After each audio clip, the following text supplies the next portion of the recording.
La salle de conférence de l'auberge de la CNSS à Tinkodogo a servi de cadre ce mercredi 4 mars 2026 à l'atelier de lancement officiel du projet Employabilité des jeunes et des femmes dans la région du Nakiambe. Cette initiative d'envergure concerne spécifiquement les communes de Bitou et Zabré. Financée par la coopération allemande à travers WHH avec l'appui du ministère fédéral allemand de la coopération économique et du développement, le projet est doté d'un budget global de 1 333 333 €, soit environ 874 666 000 francs CFA pour une durée de 4 ans courant jusqu'en 2030. Ce projet se veut une réponse structurelle aux défis liés au chômage des jeunes et des femmes dans la région du Nakiambe. Il ambitionne d'améliorer durablement les conditions de vie des populations vulnérables grâce à des mesures intégrées de développement communautaire et à la lutte contre les causes profondes de la migration irrégulière. La stratégie d'intervention repose sur 3 axes majeurs: la sensibilisation aux risques liés à la migration irrégulière, le renforcement de l'employabilité à travers des opportunités agricoles et entrepreneuriales, notamment dans le secteur de l'économie verte, la gestion participative des ressources naturelles afin de prévenir les conflits et de renforcer la cohésion sociale. À travers des séances de sensibilisation ciblées, les jeunes et les femmes seront informés des dangers de la migration irrégulière tout en découvrant les opportunités économiques existantes dans leur localité. L'objectif est de susciter l'esprit entrepreneurial et d'encourager la création d'activités génératrices de revenus durables. Selon M.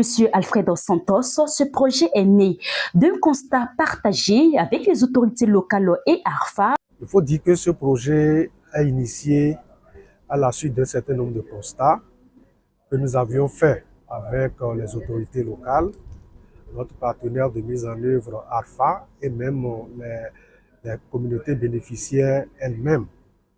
Lesquels constats je peux résumer en 2 grands points.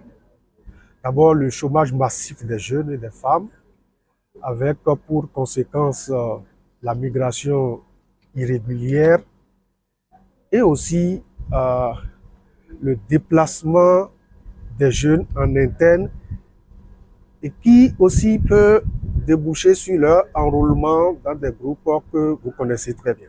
L'initiative prévoit de structurer 200 jeunes dans des corps de métiers porteurs, de les accompagner dans l'élaboration de leur plan d'affaires et d'appuyer la mise en œuvre de ces projets entrepreneuriaux.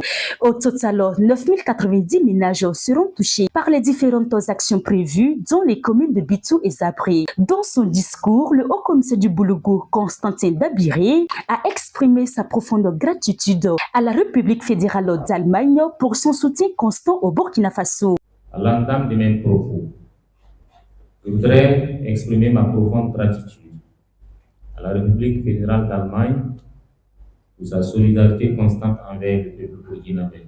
Il a salué l'engagement de WHH et de ARFA dans la promotion de l'autonomisation des jeunes et des femmes. De son côté, le coordonnateur général de ARFA, Salia Ebié, a précisé que son organisation assurera l'exécution technique des activités sur le terrain.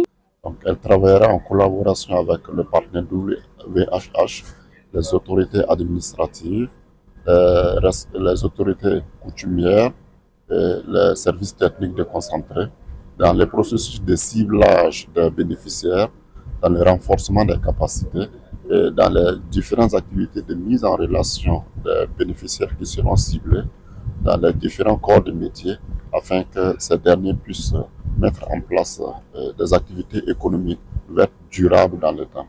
Ponctuée de prestations artistiques traditionnelles et d'échanges interactifs, la cérémonie a traduit l'espoir suscité par ce projet structurant, porte de nouvelles perspectives économiques pour la jeunesse et les femmes du Nakiambe.